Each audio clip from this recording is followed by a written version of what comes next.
जय हिंद। आज के इस वीडियो में हम वीवीआई सब्जेक्टिव क्वेश्चन करने वाले वास्तविक संख्या का, जो कि आपके सीधे बिहार बोर्ड मैट्रिक परीक्षा 2027 में सीधे यहाँ से क्वेश्चन आने वाले हैं।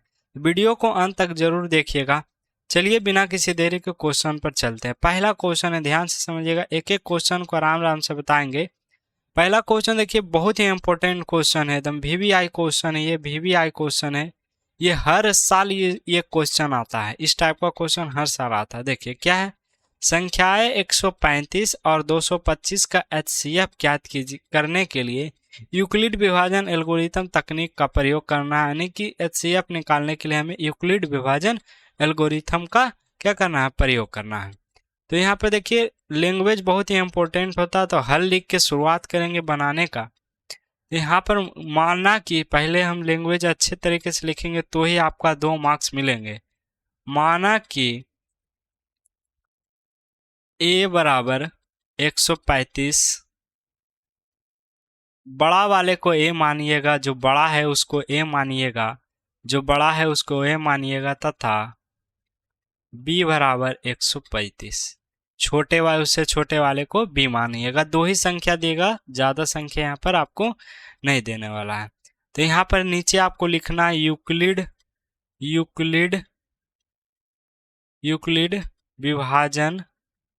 विभाजन एल्गोरिथम। क्या लिखना है, यूक्लिड विभाजन एल्गोरिथम। ये आपको लिखना क्या होता है यूक्लिड विभाजन एल्गोरिथम। हम सभी जानते हैं यूक्लिड विभाजन एल्गोरिथम क्या होता है। वो होता है a बराबर b इंटू क्यू प्लस में क्या हो जाएगा, प्लस में क्या हो जाएगा r।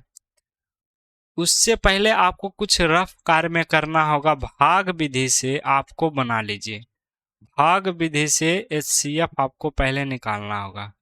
एक बार में लगाएंगे, क्या हो जाएगा 135, क्या हो जाएगा 0 हो जाएगा। 12 में 3 गया 9 हो जाएगा। 12 में 3 क्या 2 बार में लग सकता है, 13 दूनी 26 नहीं लगेगा 2 बार में। 12 में 3 गया तो क्या बचेगा 9, यहाँ पर 90 बचा। बस तो यहीं पर समझिए, मेन यहीं पर आपको समझना है। क्या समझना है, ये वाला होता है Q का मान, बीच वाला हमारा A का मान, ये तो हम पहले मान चुके हैं B, और नीचे वाला R। बस पुट करते जाना है। क्या करना है, पुट करते जाना, स्थिति फर्स्ट। इस प्रकार से स्थिति फर्स्ट लिख के आपको, या रोमन संख्या या तो संख्या में 1 2 3 भी लिख सकते हैं। केवल अब हमें मान पुट कर देना। A का मान क्या है 225 लिखेंगे, बराबर B का मान 135। Q का मान क्या है, Q का मान है 1, तो 1 और प्लस में कर देंगे R, जो कि है 90। जब तक R की वैल्यू 0 बराबर नहीं आएगा, जब तक हम आगे बनाते चलेंगे, यहाँ पर 90 लिखेंगे। ये वाला इधर आ जाएगा और ये वाला बीच में आ जाएगा। इस बार एक बार में लगाएंगे 90, 5 हो जाएगा। 13 में 9 जाएगा तो 9 4 13, 4 बचेगा। अब सेम बीच वाला A B Q और R, स्थिति सेकेंड लिख देना है। स्थिति सेकेंड रोमन में लिख रहे हैं तो रोमन में ही लिखिए। स्थिति सेकेंड क्या है हमारा, A का मान हो गया 135, बराबर कर दीजिए। B का मान क्या हो गया 90, B हमारा ये वाला होता 90 गुना Q का मान 1 और प्लस में 45। फिर आगे लिखेंगे, आगे हम करेंगे इसके प्रक्रिया, आगे हम क्या करेंगे, ये 35 को हम इधर रखेंगे और ये वाला बीच में आ जाएगा। भाग विधि से जैसे बनाते हैं वैसे बना दीजिए। 45 दूना 90। R की वैल्यू 0 आ गया तो हम आगे अब नहीं बनाएंगे, बस इतना ही रुक जाना। जब तक R की वैल्यू 0 ना आ जाए, जब तक आपको आगे स्टेप चलते जाना है। क्लियर। ये हमारा बीच वाला कर दीजिएगा, बीच में 90 कर दीजिए। बीच में क्या कर देना, 90 कर देना है, बराबर हो जाएगा। B का मान 45, Q का मान हो जाएगा 2 और प्लस में R की वैल्यू क्या हो जाएगा 0। यहाँ पर आपको नीचे लिखना होगा, चूंकि R बराबर 0, अतः चाहे तो आप इस प्रकार से भी लिख सकते हैं, अतः HCF बराबर क्या हो जाएगा 45। ये वाला HCF होता है, B का मान HCF होता है आंसर। इतना कर दीजिएगा। ये आपको रफ कार में करना है, ये आपको क्या करना है, रफ कार में करना है, ये क्वेश्चन का पार्ट नहीं है। ऐसे करके आप बनाइएगा, आपका 2 मार्क्स कोई नहीं काट रहा, 2 अंक आपके पूरे के पूरे यहाँ पर मिल जाएंगे, 2 अंक आपको पूरे के पूरे मिल जाएंगे। चलिए दूसरे क्वेश्चन की ओर देखिए। दूसरा क्वेश्चन क्या कहता है, 144 को अभाज्य गुणनखंड के गुणनफलों के रूप में व्यक्त कीजिए। तो क्या करेंगे, इसको इस प्रकार से पहले हम करेंगे 144, इसी में करना है, ये रफ कार में नहीं करना है, इसी में करना है। या तो आप इस प्रकार से लिख सकते हैं, हल दे के लिख सकते हैं। लैंग्वेज पे नंबर आपको मिलेंगे। 144 का अभाज्य गुणनखंड, क्या लिखना है, 144 का अभाज्य गुणनखंड, गुणनखंड बराबर करके 144 इस प्रकार से कीजिएगा। 140 ब्लैक ब्लू का पेन का इस्तेमाल कर सकते हैं आप लोग, हेडिंग दे दीजिएगा ब्लैक से, बाकी ब्लू से बना सकते हैं, कोई दिक्कत नहीं होगा। 2 7 14 हो जाएगा 0, फिर 2 से लगाएंगे 35, 2 अब 2 से नहीं लगेगा, 5 3 8, 3 से भी नहीं लगेगा, 5 से लगेगा 7, बस इतना ही। तो बहुत सारे बच्चे क्या करते हैं, बहुत सारे बच्चे गलती क्या करते हैं, हम वो आपको बताते हैं। बहुत सारे बच्चे गलती ये करते हैं कि 2 गुना 2 गुना 5 गुना 7 लिख के आंसर कर देते हैं। यहाँ तक ये आंसर नहीं होगा, ये आंसर नहीं होगा। फाइनल आंसर आपको इस प्रकार से लिखना होगा, 2 का पावर 2 गुना 5 का पावर 1 गुना 7 के पावर 1 आप नहीं भी लिख सकते, ये ऑप्शनल है, पर इसी प्रकार इसी फॉर्मेट में आपको लिखना है। और नीचे जरूर लिखें, अतः 140 का अभाज्य गुणनखंड, 140 का अभाज्य गुणनखंड 2 के पावर 2 गुना 5 के पावर यह 7 है। इतना आप लिख के ही आप आंसर लिख सकते हैं, या तो आप उत्तर लिख सकते हैं। आप क्या लिख सकते हैं, उत्तर लिख सकते हैं। ऐसे करके बनाइएगा तो आपका 2 अंक कोई नहीं काट रहा, 2 अंक आपका कोई नहीं काट रहा। हम भी एग्जाम 2023 में दिए थे, 2023 में दिए थे, हमें एग्जाम दिया 200 यानी 3 साल हुआ अभी, 26 आप लोग 27 में देंगे आप लोग एग्जाम। तो मेरा भी मैथ में 96 आया था। तो कैसे आएगा, तो हमें लैंग्वेज लिखने का तरीका पता है कि कैसे लिखते हैं, तो हमें फुल में फुल मार्क्स टीचर देता है। और हमारे जो सर थे जिससे हम पढ़ते थे, वो भी कॉपी चेक करने वाले सर थे, तो वो हमको बताते थे तरीका कि कैसे आपको करना है, तब आपको पूरा मार्क्स मिलेगा। चलिए तीसरा क्वेश्चन देखिएगा। तीसरा क्वेश्चन क्या कहता है, यहाँ कहा तीसरा क्वेश्चन, 2 पात्रों में 504 लीटर और 735 लीटर दूध, 2 पात्र, एक पात्र में 504 लीटर, दूसरा पात्र में 735 लीटर है, तो पात्र की महत्तम धारिता क्या होगी जो पात्रों की दूध को पूर्ण रूप से माप सके। तो यहाँ पर धारिता मतलब होता है महत्तम धारिता क्या होगी, धारिता मतलब मापने वाला एक और बर्तन जो पूरे दूध को नाप सकता है। तो यहाँ पर आपको हल दे के जो क्वेश्चन में दिया है उसको लिखना है, दिया है, क्योंकि इस पे मार्क्स होता है, आप लोग इग्नोर करते हैं इसलिए मार्क्स आपका कटता है। देखिएगा दिया है, पहला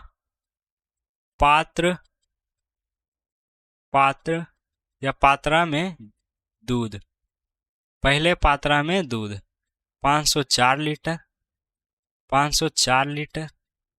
ये सब बच्चे नहीं लिखते हैं, जिसी से उनका मार्क्स कटता है।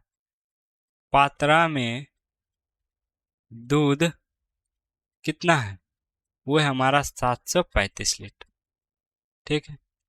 अब हमें क्या निकालना है, पात्रा की महत्तम धारिता। नीचे आपको लिखना होगा पैराग्राफ चेंज करके, पात्रा चाहे पात्र की महत्तम धारिता। देखिए महत्तम मतलब होता है ज्यादा, तो महत्तम निकालने के लिए हमको क्या निकालना होगा, धारिता बराबर HCF निकालना होगा। क्या निकालना होगा, मस, किसका मस निकालना होगा, इन दोनों का मस। ऐसे लिखिएगा, मस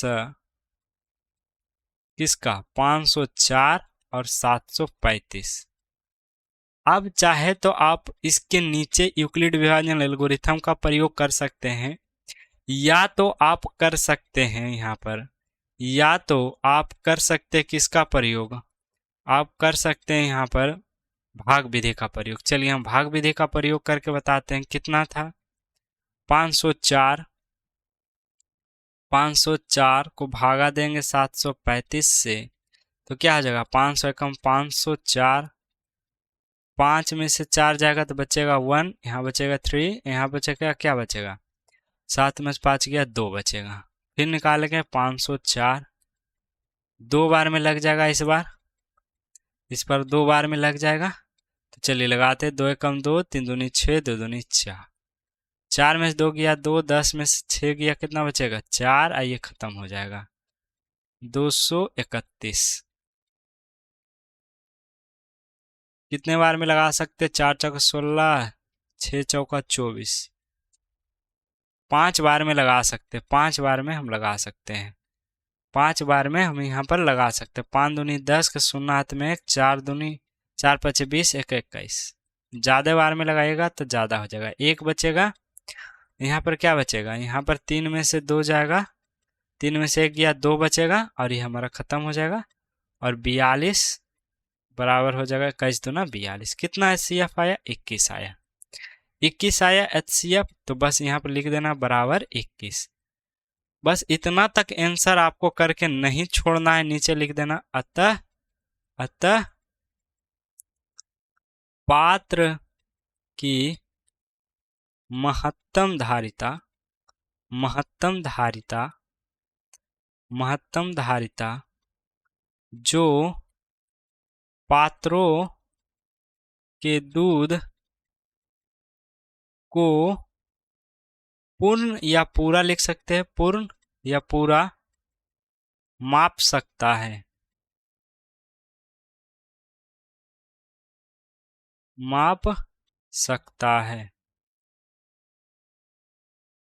यहाँ बीच में 21 छूट गया, 21 लीटर क्या आया, लीटर में आया। तो 21 लीटर की मात्रा यहाँ पर लिख दीजिएगा, छूट गया है, वही लिखना छोड़ दिए। अतः 21 लीटर की मात्रा जो है पूरे धारिता को अच्छी तरीके से क्या कर सकते, यहाँ पर माप सकते। बस इस तरह से लिखिएगा तो आपका मार्क्स नहीं काटेगा, एक भी मार्क्स नहीं काटेगा, इसका गारंटी हम लेते हैं। चलिए तो अगले प्रश्न की ओर बढ़ें। अगला प्रश्न क्या है, चलिए अगला प्रश्न यहाँ पर देखिए आप लोग क्या कह रहा है। चौथा नंबर क्वेश्चन देखिए, यहाँ आपका 2 अंक, दो जो 3 अंक वाले भी आते हैं, 2 अंक वाले भी आते हैं। तो पहले हम 3 अंक वाले बताते हैं और 2 अंक। यहाँ पर बोला चौथा नंबर क्वेश्चन, अभाज्य गुणनखंड विधि से यहाँ पर 96 और 404 का HCF और LCM निकालना है दोनों। तो सबसे पहले अभाज्य गुणनखंड यहाँ पर लिख देना होगा, हल देके 96 बराबर 404 बराबर, आपको 96 और 404 का इस विधि से आपको पहले क्या करना होगा, गुणनखंड निकालना होगा। तो 2 चौका 8 और 2 अठी 16, 24 दूना 48, 2 से लगाएंगे 12 दूनी 24, 2 से लगाएंगे 6 दूनी 12, 2 से लगाएंगे हो गया 3।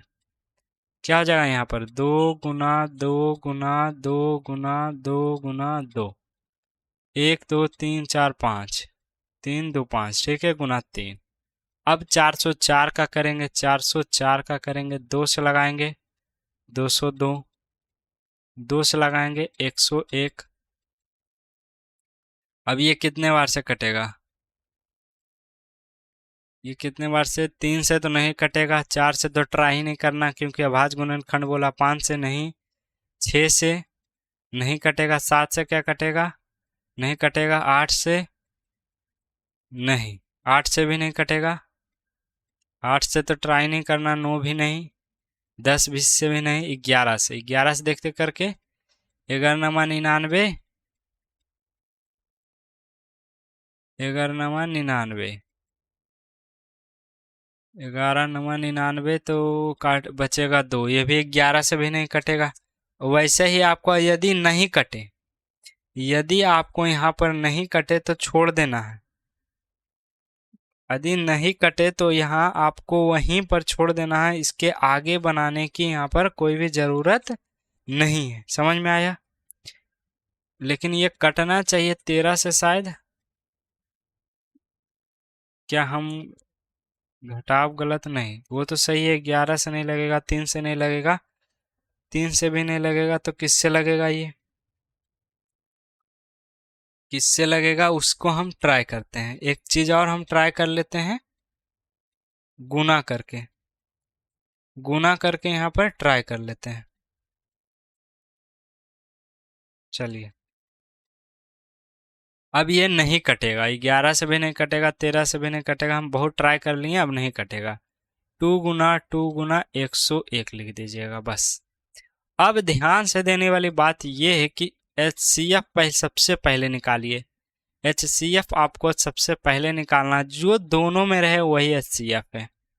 जो दोनों में रहे वो HCF। इस प्रकार से आप घेराबंदी कर दीजिए। 2 गुना 2 बराबर हो जाएगा 4।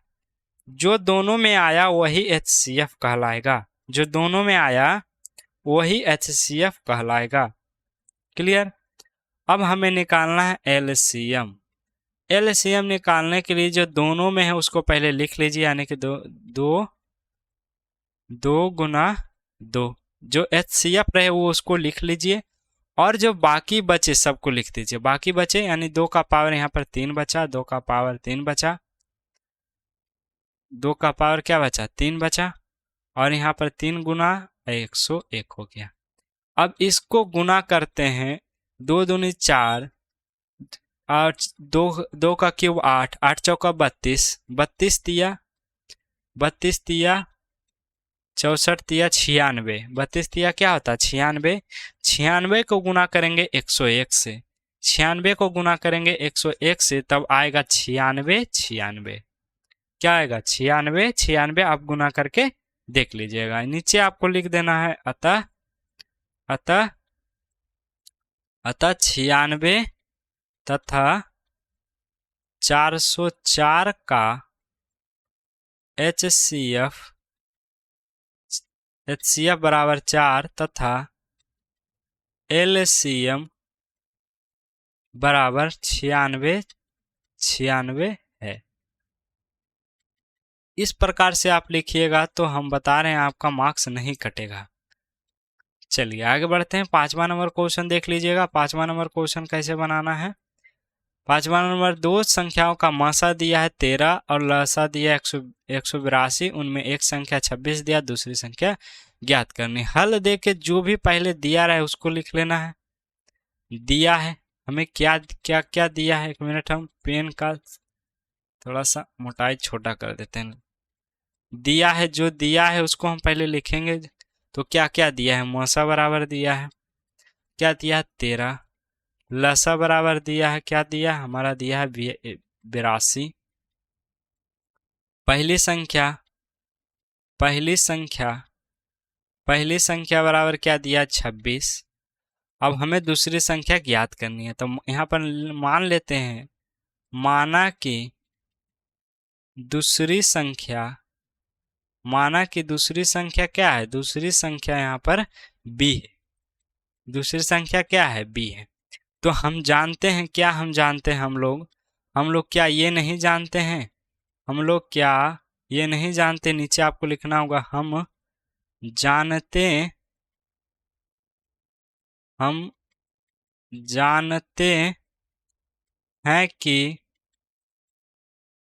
जानते हैं कि दो या तो ये फॉर्मूला लगाइए, पहली संख्या गुने दूसरी संख्या बराबर लस गुना मस। आप चाहें तो ये फॉर्मूला लगा सकते हैं, नहीं तो इसके अलावा हम एक और फॉर्मूला हम बताते हैं। एक और फॉर्मूला इधर साइड में हम आपको बताते हैं। आपको डायरेक्ट दूसरी संख्या बराबर लिखना है। आपको क्या करना है, डायरेक्ट दूसरी संख्या बराबर आपको लिखना है। यहाँ पर क्या लिखना है, दूसरी संख्या। दूसरी संख्या बराबर क्या लिखना है, लिखना है लस गुना मस। उसी फॉर्मूला से निकला है, बटा में क्या हो जाएगा, बटा में हो जाएगा पहली संख्या, बटा में क्या हो जाएगा, पहली संख्या। उसी से निकला है, दोनों में से आप एक ही फॉर्मूला का यूज कीजिएगा। लसा बराबर दिया है 182 गुना मसा दिया है 13, बटा में कर दीजिए 26, काट दीजिए 13 दूनी 26 हो जाएगा। 2 से काटेंगे, 2 नमा 18, 2 एकम 2 91, क्या आ जाएगा 91। नीचे आपको लिख देना होगा अतः, अतः दूसरी संख्या, दूसरी संख्या, संख्या बराबर कितना आया 91। बस इतना आंसर लिख दीजिएगा, आपको 2 में 2 मिल जाएगा। चलिए छठा नंबर क्वेश्चन देख लीजिएगा। जांच कीजिए कि किसी प्राकृत संख्या 4 का मान 4n होगा, n का मान 0 पर समाप्त होगा। जांच करना हमें किसी प्राकृत संख्या के लिए 4 का पावर n का मान 0 पर समाप्त रहेगा। देखिए 0 का पर समाप्त होने के लिए नीचे लिखना होगा, हल दे के आपको इस ये लैंग्वेज वाला, इसमें कोई सोल्यूशन नहीं करना। यदि नीचे लिखना होगा यदि किसी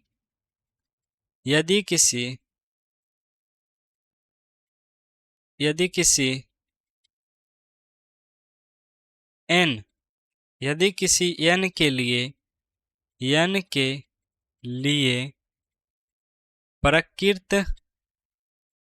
प्रकृत संख्या 4 का पावर n का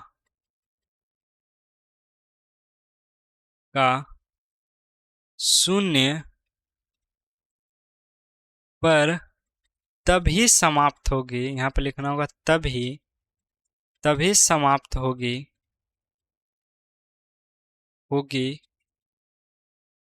जब वह 5 से विभाजित होगी। ये चीजें याद रखना। 0 पर समाप्त होगा तब जब वो 5 से विभाजित होगी, होगा या होगी लिख सकते हैं। अब यहाँ पर देखेंगे 4 का पावर n बराबर, पहले हम n बराबर प्रकृत संख्या क्या से 1, 2, 3 और 4 तक पहले हम n का पावर 1 रखते थे, क्या होगा 4। 0 पर समाप्त होगी, नहीं होगी। 4 का पावर 2 क्या हो जाएगा, 4 चौका 16, क्या 0 पर समाप्त होगी, नहीं।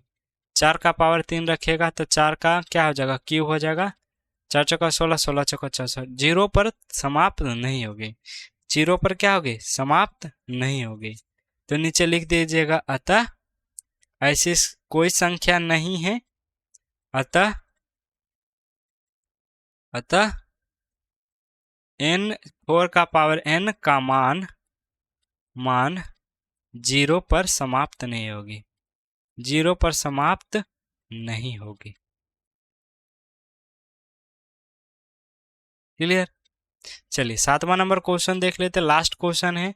इसके बाद हम बाकी के क्वेश्चनों को पार्ट 2 में पढ़ेंगे। यहाँ पर देखिए 2 संख्याओं का मसा दिया, उनका गुणनफल दिया, हमें लसा ज्ञात करना है। तो हम हल दे के लिखेंगे। आगे हल दे के लिखना, दिया है जो दिया है उसको लिखना जरूरी होता है, जो दिया है उसको लिखना जरूरी होता है। तो दिया है, क्या दिया है, मसा दिया है 18 और उनका गुणनफल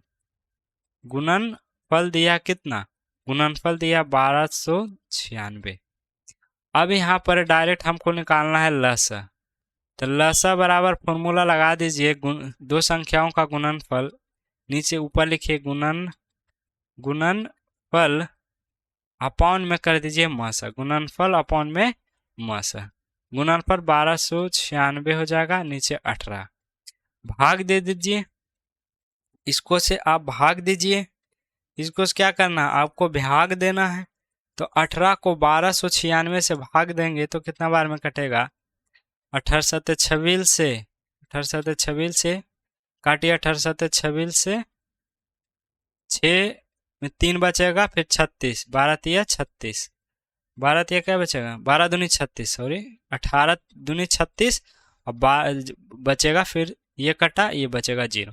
आप कैसे भी काट सकते हैं, ये हमारा 720 आया। आप चाहें तो इस प्रकार से भी भाग देकर निकाल सकते हैं, हम डायरेक्ट किए, आप कैसे भी करके आंसर लाना है। नीचे लिख देना है अतः लस बराबर 720 आंसर।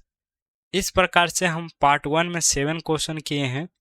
पार्ट 2 में हम आगे और मोस्ट इम्पोर्टेंट सब्जेक्टिव क्वेश्चन करेंगे। आप जरूर कमेंट में बताइएगा कि ये क्वेश्चन आपको समझ में आया कि नहीं आया। तो मिलेंगे पार्ट 2 में, क्योंकि एक पार्ट में पढ़ा देंगे तो समझ में बिल्कुल नहीं आएगा, लंबा भी जाएगा, आप उतना देरी पढ़ भी नहीं पाइएगा। मिलेंगे अगली क्लास में। पार्ट 2 देखने के लिए चैनल को सब्सक्राइब कर लीजिए।